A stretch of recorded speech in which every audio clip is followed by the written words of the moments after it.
Hey everyone, you're listening to the Active Turnkey Podcast, a podcast designed for hands-off, passive real estate rental investors. In the Active Turnkey Podcast, you'll hear Tom Olson and Jared Stoutmeister discuss all things turnkey rentals with other turnkey providers, service providers, and rental investors. Our goal is to help you reach your financial freedom and whatever comes after that. Let's go. Hey everybody, welcome back to the Active Turnkey Podcast. I'm your host, Jared Stoutmeister, and we have with us today the Tom Olson, and we are back for another podcast today. I'm here, Jared. Yeah, Tom's ready. He's got his coffee, and you know what that means. If you're watching and you can see him sipping his coffee, you know that it's time for a dad joke. And well, this is a little different, Jared. Okay, he's gonna change up here, throw a curveball. I have a dilemma. Okay. Me and my wife got in an argument. Okay. I might need some help.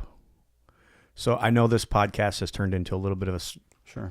you know. How can I help you, Tom? Maybe we should have Tell some me how you music feel. here. Too bad we don't have a couch. You can kind of lay down. I think we need some music. Okay. Some soothing music, Jared. Cue that. But Cue that, Emmy. we got in an argument. I'm sure this has never happened to you. I have no idea what you're talking about. Yeah. This sounds really bad. It is. It's really, and honestly, I'm in a situation and I really need some help. And Okay. I'm hoping that you can help me. Sure. Okay. Or maybe our listeners can help. Maybe. Sure. Okay. So we got done with the argument. And at the end, what does she say? Like, you know, I've never heard this before. So I don't know what to do. Yeah. I know your wife too. So I mean, there's a number of things she could say. Yeah, she could say lots of things, Yeah. right? So we get to the end of this argument, and she says, Tom, you know what? You're right. And I'm lost. Yeah. So I don't know if you guys are out there. Yeah. I mean, I'm wandering aimlessly now. So if you guys can help me figure this out. I can help you right Okay. now. Oh, okay, Jared. So this just happened. My son, he's 20. He'll be 21 soon. He's got a girl that they're pretty serious, and they like to debate. Oh. And she said the exact same thing. Oh, you're right. She said, "Oh, you're right," and the tone says a lot too. But she did kind of say it that way. Now, here's the thing: it's so interesting. So, if you're gonna lay down, you can lay down on the couch right now, Tom. Okay. But in the book, Never Split the Difference. I forget the author's name all of a sudden, but I think it's Nos, right? something like that. Yeah, you think you're right. Voss. Chris yes, Voss. Voss. Yeah. Chris Voss. There you go. So he says that when people say that's right, they're just trying to stop the argument. Just kind of, it's when people say that's right. Now they've agreed with the concept as opposed to whatever it is. They say you're right. They're like, oh, they're just saying, okay, I'm done with this. It doesn't sound like the argument's over. Oh my goodness. That's the worst answer that I could have possibly gotten. Yeah, from well, Jared. you know, I'm here to help. I was hoping that maybe she finally realized the wisdom. Oh no, she did not. And like I said, you might need to follow up on that. I think we need some counseling, guys. Sure. And I'm available. Okay. I'm fairly expensive, but maybe I can give you a referral, A pointer rate. or something. Yeah. I have one as well. Okay. Awesome. It's not a problem. Like Tom's, which is clearly a problem. This is a so problem, if you could guys. say a prayer and moment of silence for Tom. But here's one. What board game is popular in Prague?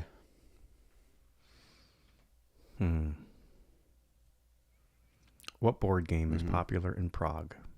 It's going to make sense when you tell me. Oh, it's going to be abundantly clear. Sure. I can Yeah. tell. I don't know, Jared. Checkers. Ah, my word. I knew it was going to make sense. Yeah, it's not spelled the same, but it sounds the same. That's right. Checkers. You guys got that? Yep. There you have it. If you have to explain it, it's not very funny. Yeah, I'm a teacher. I feel like that's something. So I feel like I need to explain things when even they're not needed. So that Yeah, even I then I see. get in trouble.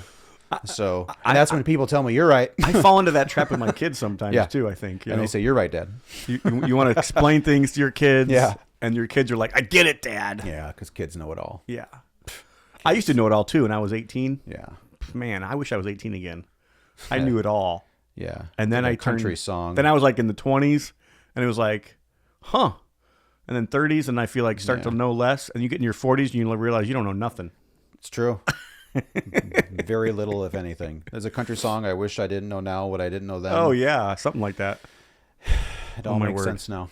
All right, well, we're going to get into our podcast. Yeah. Hope you guys enjoy our bantered. Our comedy at the beginning of these podcasts. We thought it'd be a little extra thing we could do. And if you guys aren't watching us on TikTok, we have a TikTok channel now. So want to throw that out there. Extremely entertaining. And I think we're trying to feature the jokes and this fun stuff at the beginning a little bit. Oh, yeah. So just so you guys know that. Yeah, maybe there's some other cool stuff on there too. Maybe we could do more like antics.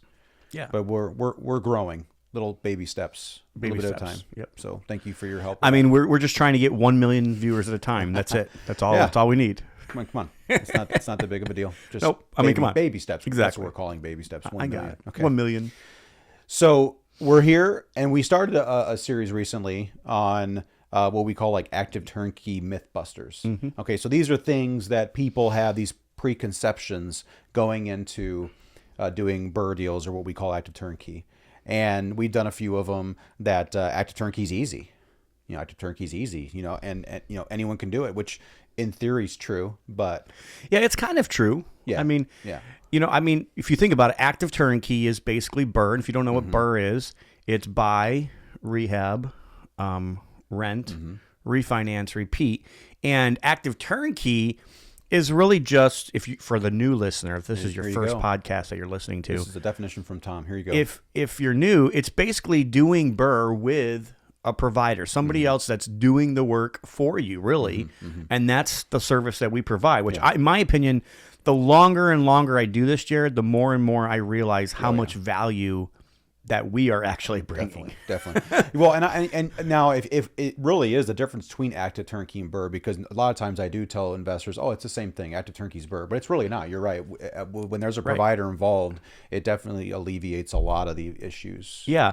I mean, so kind of going back to my personal story, I went in 2006, I went to these investors, right? And I said, hey, if I could help you find a house, if I could give you the scope of what work needs to be done to the house before I buy the house, if I could do the rehab for you then, and then, I even did things then that we don't do now. Like I would even go out and even get insurance for the guy. And I would even go out and get, we do utilities for it. So utilities is a big deal as well. Getting all utilities turned on. And then I also said, hey, I'll go out and find you the best realtor I can find for you. And I'll get this thing sold for you. And these guys were all out of state. And I said, hey, if I can do all this for you, would you work with me? And in my mind, I was the contractor, just thinking, hey, can I at least just get the construction work out of this? And contractors don't make a ton of money in this realm. They basically make enough money to put food on the table. And that's basically what I was doing. I was making enough money to put food on the table. But when we've seen what we've done, and now we see the product, and we see that, hey, we've been doing this now for about 10 years. We've sold hundreds and hundreds of turnkeys or active turnkeys, and we see like the long-term effect. The short-term effects are good and they're bad. You can have good and bad and short-term effects. Definitely. But long-term, I mean, overall, the people that have listened to us, that have kind of gone down the trail, that have done what we told them to do, have all turned out good. Yeah. And I would say above average overall returns. And I don't know what you think average returns are, but average returns are really like 6, 7, 8, 9, 10%. And I would say anybody who's listened to us, even if it didn't work out perfect, has worked out better than that. Sure. I mean, we've seen some people 100%, ROI year over year, returns. We don't claim that. We don't try to say that that's what's going to happen, but it does. And it probably happens more often than people lose money. The only time people lose money is when they don't listen to us. Sure. Now there are things that happen though. Right. Stuff right. Comes up. So, and I think that's what we're going to talk about today. Yeah. So, another myth we could say to this is repairs are only cosmetic. So I'm getting this off the cuff. I got to think through this. What repairs are only cosmetic. And I think what you're trying to say is that it's a myth that, when you buy a house, that's maybe 30, 40, 50 years old, and you have repaired all of the major stuff, right? So most of the time, when we go into a house, right, we're thinking we got to repair the major stuff. We want to repair if it needs new windows. We want to do new windows. We want to do vinyl plank. We want to do new kitchens. We want to make sure the mechanics of the house are sound. Yep. We want to make sure that if it needs, plumbing, we do it. If it needs a furnace, if it needs a roof, so we're trying to do all of this at rehab, but there are times where things happen. There are times where, furnaces go bad. There are times where, honestly, I actually think it's sad. The new furnaces that we put in don't last as long as they lasted 10 years ago. Sure. Like it's really, I don't like it personally. Yeah, it's true. And I don't. If you owned a house for 10, 15, 20 years, you're probably going to have to do a roof. And if you didn't replace it, sometimes you don't replace the roof right off the beginning, right? So sometimes there's a roof and it's 5 years old and you're like, I'm not going to replace the roof. It's 5 years old, or maybe it's 8 years old or 10 years old. And you're like, I'm not going to replace this roof right now. There really is no reason to. Now, if you're in Florida, you can't get insurance unless your roof is 10 years old or less, which is a whole nother story. Wow. But in Northwest Indiana, a roof really should last 15, 20, even 25 years at times. And there really is no sense. Like I actually learned this from one of my pastors a long time ago. And he was a Dutch guy, and he basically said, hey, if I were to replace everything that I could replace, and I would have gotten a year out of that appliance, or if I would have gotten a year out of that, and if I go through the list of everything I could have replaced, I'm wasting so much money because I never got that last year of usefulness out of that thing. And that's really partly part of my philosophy. And now there is some judgment calls at times. Sometimes a roof gets gray, for instance. And I mean, honestly, lately I've been starting to see some of these guys wash these roofs. There's a soft wash you can do. There's also like these some products that you can put on roofs to brighten them up, and they really do help quite a bit. We actually just did this, recently with two roofs, and they look almost brand new.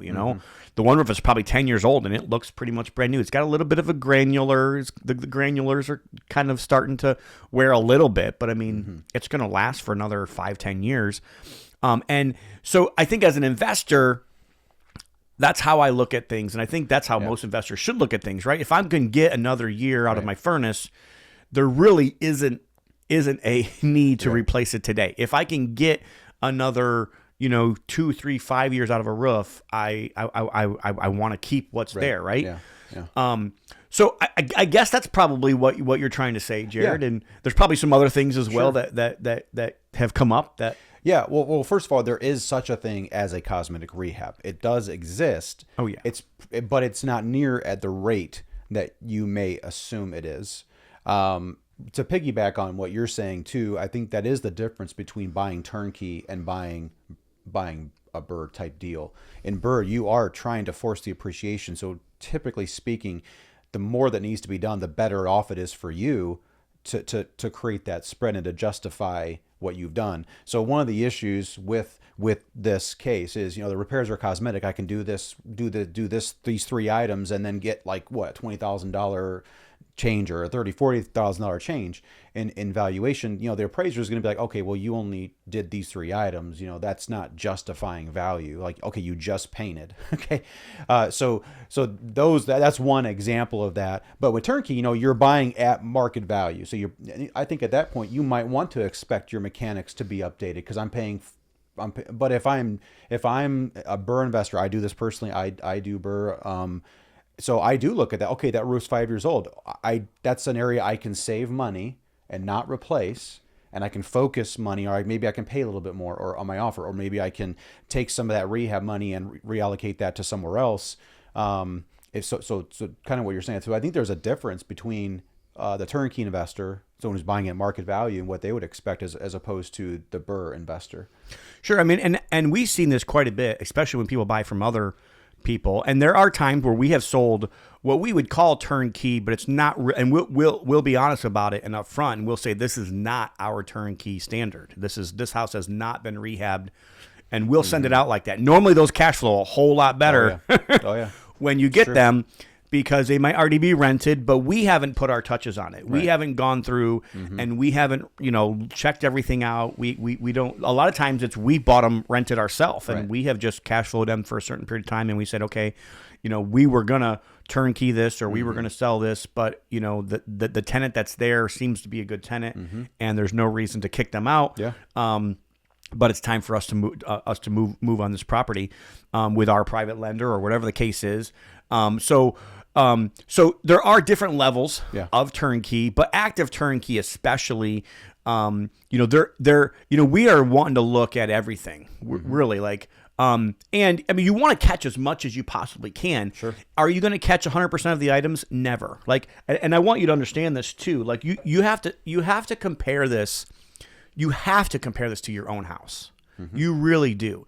If you buy a house that was built in the 50s, 60s, or 70s, and you buy it yourself to live in yourself, it's the same type of issues. It's no different. It really isn't. The same type of issues that you're going to come up with that are just going to come up. Like, honestly, I bought a nice house. It was built in the 90s, about 7-8 years ago, and it was decent and it was good and everything was great. But within 2 or 3 months, I had some plumbing like that I had to replace in my own house. I still had to do it. It wasn't like, oh my goodness, like I wasn't upset at the seller. Yeah, sure. And I had to do that. We talked about roofs a little bit already. That same roof was 2 years old when I bought the house, and within 5 years, it had moss growing all over it. Right, so I had a choice: do I replace this roof? It's only 7 years old. It's got architectural shingles. It's a good shingle. I mean, it's it's in good shape. What do I do? I washed it and it came super clean. And it was great. Like I think you have to be careful because there's kind of this constant fight. There's this constant battle. And sometimes the battle is even with the contractors, right? Sure. Because if you're a contractor and you're going to go out looking at property, like, it's going to be hard for you to make it look good if you repair something. But if you do it new, you can leave the job and you can make it look good. So I do think there are some people that believe that all contractors just want to do everything new because they want to make the money or they think it's easy. I think at the end of the day, they're also looking at their own name. Sure. So there is some logical, real reasons why sometimes contractors want to do everything new. I don't always agree with them, but I understand that there is some good reasons on their part. But you're still the owner of that property, right? And when we own properties, any type of repair that can possibly happen from the sewer all the way out to the street, to wherever the city says that they own the sewer, to the rooftop of your house, every one of those things can go wrong. Yeah. It is an absolute myth that, and honestly, even I've even seen new construction. I've seen new construction have electrical problems within the first couple of years. I've seen new construction have plumbing problems and plumbing leaks. I've seen new construction, and I mean, I think it's actually sad. I think sometimes the newer construction's even worse built overall. Sure. Well, yeah. It's not built like they were built in the 50s and 60s. Sure. The brick's not attached the same way. We say we have all these strict codes, but like the materials aren't as strong. Yeah. They're not. They're made more cheaply overall. Sometimes what people call the vinyl boxes, which like all of your vinyl subdivisions that are all kind of like this. I mean, I've seen houses built less than 20 years old, and those have more problems than some of the houses that we buy that are 50 years old. So I mean, I think the overall thought process and the overall mindset of, hey, let's go in there, let's check whatever we can check, let's make sure we can fix whatever we can fix. That's what I think people should do, right? Yeah. And and sometimes if they're little things, like for instance, let me give you a little thing, right? So I would consider this a cosmetic thing, but some people wouldn't. All the plugs and switches of a house, if all the plugs and switches of a house are kind of dingy and they're just, or they've been painted over, we're probably going to say, hey, we should probably go in there and replace those. Have there been cases maybe where we didn't? Probably. But and if they're all white and if they've all been replaced in the last 20 years, and maybe you don't need to do something like that. But so what are some other, non-cosmetic repairs here that you would say might come up at some point?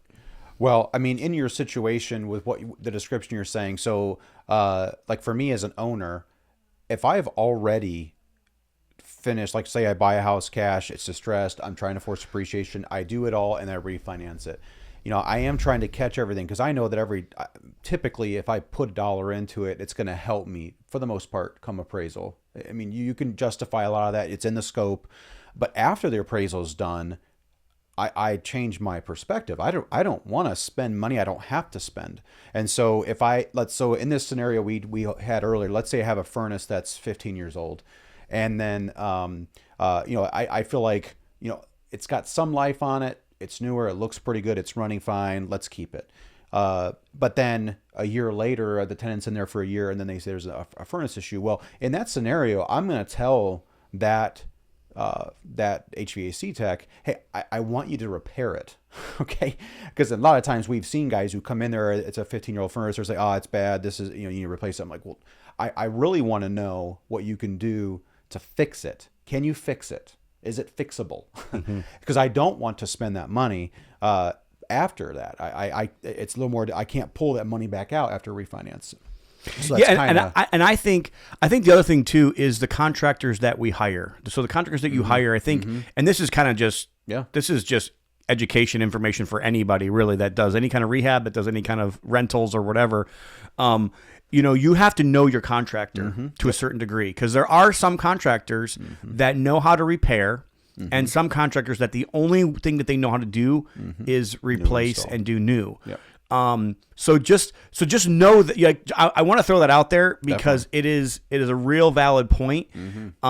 Especially for HVAC. HVAC for those things can be repaired. Most everything can be repaired, believe it or not. Yeah. So to me, the only difference is, hey, is this repair? How much, is this repair going to cost versus, a brand new unit? And then at what point, do the repairs? It's kind of like a car, right? Oh, yeah. So like a car, you could keep a car as long as it keeps going, right? I mean, I think there's this keep up with the Joneses mentality in the United States. Everybody thinks they have to have a brand new car and the latest and greatest. But really, you don't have to. You can keep a car as long as it's running and as long as it's, safe and as long as everything works on the car. But as soon as it gets to the point, and this is my opinion, this is my thoughts, right? My philosophy is, as soon as it gets to the point where it's nickel and diming me, where it basically is costing me more money each month to keep this thing maintained than it's going to cost for like a new payment or for a new, for a car. Okay, well then it's time to replace the car, right? And that's how I think most people in the U.S. used to live. Like most people used to live that way, and I think we've kind of really, shifted our mindset to like, if it's not new, it has to be replaced. Yeah. And it's really driven up the cost of everything. And honestly, I mean, it's not all bad. It's driven up the cost of housing to a certain degree, because now when somebody goes in and does rehab, they do a lot more. But it's not always necessary when it comes to a rental. Yeah, in that scenario, I like to think when it comes to repair and replace, because we do use different guys. Some guys who repair aren't really the best to replace, to put in new. But in the end, I like to have a guy who's willing to. That's a great thing, because then I like to trust the guy when I send him that he's willing to do that repair. So that's kind of the angle for that. Now, you had asked me, what do I think? So I think going into the deal typically is when we think this way, the cosmetic thing. So that, to me, it can come in two ways. One, it's the seller is telling you cosmetic repairs. So whether that be an agent or a wholesaler or whoever, they're telling you, hey, cosmetic repairs. And so if you're finding your own deals and someone's telling you that, they're already shaping your perspective, first of all, on the deal right out of that get-go. And I think that's partly why this is a myth. I was actually going to bring this up. Partly the reason why this is a myth is because you have three people that are selling somewhat type of active turnkey houses to you. You have wholesalers who, like, honestly, like most of them don't know, and most of it's not their fault, I guess, but most of them just don't know. So I would never trust a wholesaler when it comes to repairs. Not when they say cosmetic, yeah. Second of all, you've got realtors who, again, don't really know. They're really just trying to sell a house to you. They can shape it however they want to shape it. Again, I don't think that I'm not claiming either one of them are dishonest. Right. I'm just saying that their job is to sell a property. Their job isn't really to understand construction. And then number three, and who's really shaped the turnkey industry over the last 20 years, is resellers. And so let's just be honest. There are big national companies out there, and they don't really do the rehabs. They don't even own the companies that are selling houses to you. They are basically a national realtor. They are basically what I call them resellers, but they've got different markets around the country, and somebody else like us is actually doing the rehabs for them. Yep. And that's how they're framing it. That's how they're shaping it. And most of the time, that's what you hear. Like, this house needs a cosmetic rehab. And so we think, and that's why there is even this myth out there. And there's way more videos and way more podcasts that are put out by national resellers in this turnkey industry than all the other turnkey providers like ourselves combined. Like, honestly, it's not even close. It's like probably 100 to 1. There's 100 to 1 videos out there from resellers they're trying to sell properties that somebody else owns, and they're just making basically a real estate commission off of that deal. Right. And I don't blame them either. Like, I'm not trying to say that they're crooked or anything. I'm just trying to say that they framed this in the way of saying, hey, like, this is the best thing since sliced bread, which do I think it's good? Yeah. If I didn't think it was good, I wouldn't be offering this product.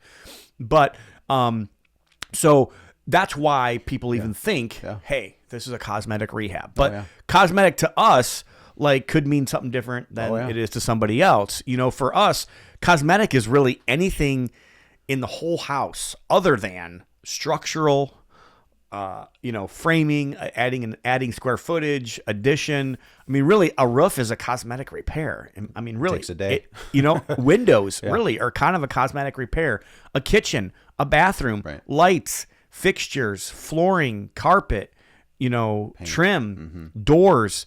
All of this stuff is really cosmetic. I mean, if you want to take the next level and do mechanical, right, then you've got HVAC, rough electric, rough plumbing, and then you kind of go farther, and maybe it needs foundation repair, which happens. Yeah. Maybe in our area, sometimes we have basements that need to be waterproofed or need to have drain tile installed. But really, that's all there is, guys. Like, the whole house could be considered cosmetic. It's all relative to your perspective, right? Other than maybe a mechanical type of, plumbing, HVAC, and electrical. Yeah. Everything else, really, honestly, concrete today is cosmetic. So just kind of, make sure that you know what you're getting into when you're and know that really everything can be fixed. It really is just money. I think the most expensive repair we've ever come across is a sewer drain or sewer line. And it wasn't just the fact that it was a sewer line. So in Miller Beach here, we have sand. So people have to dig into sand. They're 20 feet deep. So if it was only 6 foot deep in sand, it's $6 to $10,000. But if it's 20 feet deep in sand, it's a whole nother ball game. And those are like $20,000 type repairs. So that's been a super expensive. We had another one where it was actually under a street, and we actually, the owner owned the property all the way to the street. We even had to get Indiana Department of Transportation to sign off on it. And that means we also had to have an Indiana Department of Transportation approved contractor that was digging the hole for the street, and we had to shut the whole street. It was just a big nightmare. But that's and honestly, those are, in my opinion, that's probably the worst case scenario of things that could come up and could happen. Normally, the worst case scenario is, hey, we thought the roof was okay, but it's not. We need to replace the electrical box. Right. Maybe there's a foundational issue. Maybe we need to put in drain tile, that can come up. Yeah. We would normally know that ahead of time. There are some things that you just don't know. We've even had sewer lines rotted and still had a problem with the sewer line. We've even had inspections done and things didn't come up on inspection, and they still end up becoming an issue. Yeah. And sometimes things are not an issue today, and they are in 6 months. Right. Yeah. Yeah, I mean, one of those classic ones is the mold. There's some people think that that mold. We had a guy recently who said, he bought the house about a year ago, and that now there's mold, and so he's thinking, no, this is something that we should cover. I'm like, well, he's like, mold can't grow that fast. Is what it does. It's like mold. So I have taken mold certification. I understand mold. Yeah. Mold can grow in 3 days. Right. Yeah. I mean, it only takes 3 days for mold to grow. You've got to have a damp and not basically a damp surface or a damp area that doesn't have ventilation. Like those are the two things that you have to have in order to prevent mold. It's water. You have to prevent water infiltration and make sure that there's airflow. Like if you can do those two things, you really are not going to have mold. Yeah. So all these are different ideas, and in the end, your idea of cosmetic is you can define that for your own whatever you're acquiring, but you got to be very careful how when people are sending you deals when they say cosmetic and how that's defined. For us, when we say, like, if we're selling an active turnkey deal and we're saying, hey, this is a cosmetic deal, we're saying, hey, this scope is small. I mean, we can show you where it's at based upon our team going out there. But if you're not local and you're trusting a wholesaler or an agent, that can become very muddy very quickly. And you, as far as like the waters, you can't really see through that very quickly unless you're on the ground, or that person, you trust them. They know exactly what you want and what your end game is. That's where it can transition into something different. So you need to know that. The only other thing I would say is, so on that note is it's marketed to you. And so that framework, because I do think if they can frame your idea, you may from the very get-go now start thinking, well, what do I know, okay, so I got this thing I wasn't expecting. So how else can I make this cosmetic? It's not cosmetic anymore. So you have to change the way you think about the deal in that scenario. The only other one is if you in your own mind, so you think it's cosmetic. You're looking at pictures on Zillow or the wholesaler sends you photos and you're assessing it saying, oh, this looks pretty cosmetic. That could be another one where you're just not really catching all those things. And we've seen that over and over again where guys are really, especially guys who are working remote, they're not local. They see pictures online and they think, oh, this looks cosmetic. And what we know is that in many cases, sellers don't like to highlight generally problems. They don't show always in pictures marketing the bad things, the cracked foundations or whatever. So that's where you can really get yourself in trouble, especially when you are assessing and you go forward on a deal that you're believing is cosmetic and it's not. That can become very dangerous down the road for you. So awesome. Hopefully this podcast helped you. If this helped you in any way, please give us a 5-star review. Please tell your friends and family about us. Like this, share this, whatever you can do to help us out here. We are here in Gary, Indiana. Our vision is to flip the city of Gary, Indiana and make it a place that people move to instead of away from. Also, we are having an event. This is probably the last podcast that's going to go out before our event here, September 5, 6, and 7. The VIP dinner is actually on the 4th. So if you guys want to get tickets to that, you guys can go to goodsuccess.com and find out more information about our free-for-all event here. And honestly, maybe you are already an owner. Maybe you're already investing with us. If you want to come out and just see the team, that this is a good time to do it. And then also maybe if you're new or maybe if you're just new to investing and this is a good real estate education meeting. It's not us. We're not really speaking much during this event. I've got national speakers that are going to come in here, talk about anything from private money to hard money, talking about construction, talking about the economy, talking about, rentals, talking about seller finance, talking about negotiations. Like we've got, honestly, I am stoked with the speakers that are going to be here. You guys can go to the Good Success website and find out more information about who's going to be here to speak. But we do have about 20 tickets left. So I do want to just throw that out there to you guys. It will sell out. You want to get the VIP, I promise you. Make that happen and we can see you guys here for that free-for-all event in September. Other than that, Jared, anything else? Any other closing words for today? Just a reminder, we do build rental portfolios for investors. So if you're looking to get started or you're looking for an additional market, we can help you with that. You can go to onegroupnetwork.com. You can see our website there. You can find our more podcast episodes, but you can also see there's a way there you can get on our buyers list. You can also, from there, after you get on our buyers list, you can schedule an appointment to have a phone call with me, and we can have an introductory phone call. And then even beyond that, after you've feel like there's a lot going on here, a good opportunity, you can schedule a time to come and visit. We will host you here personally. We'll take you throughout the market, throughout the area, look at the houses and so on. And it's what we do. We help investors build their portfolios. So again, that's One Group Network. It's spelled out ONE, groupnetwork.com, and make that happen. And hope to see you guys soon. Yeah, Active Turnkey. The best way to buy rentals. God bless. One Group Network makes no warranty, guarantee, or representation as to the accuracy or sufficiency of the information featured in this podcast. The information, opinions, and recommendations presented in this podcast are for general information only, and any reliance on the information provided in this podcast is done at your own risk. This podcast should not be considered professional advice. Unless specifically stated otherwise, One Group Network does not endorse, approve, recommend, or certify any information, product, process, service, or organization presented or mentioned in this podcast, and information from this podcast should not be referenced in any way to imply such approval or endorsement. Any third-party materials or content of any third-party site referenced in this podcast do not necessarily reflect the opinions, standards, or policy of One Group Network. One Group Network assumes no responsibility or liability for the accuracy or completeness of the content contained in the third-party materials or on third-party sites referenced in this podcast, or the compliance with applicable laws of such materials and or links referenced herein.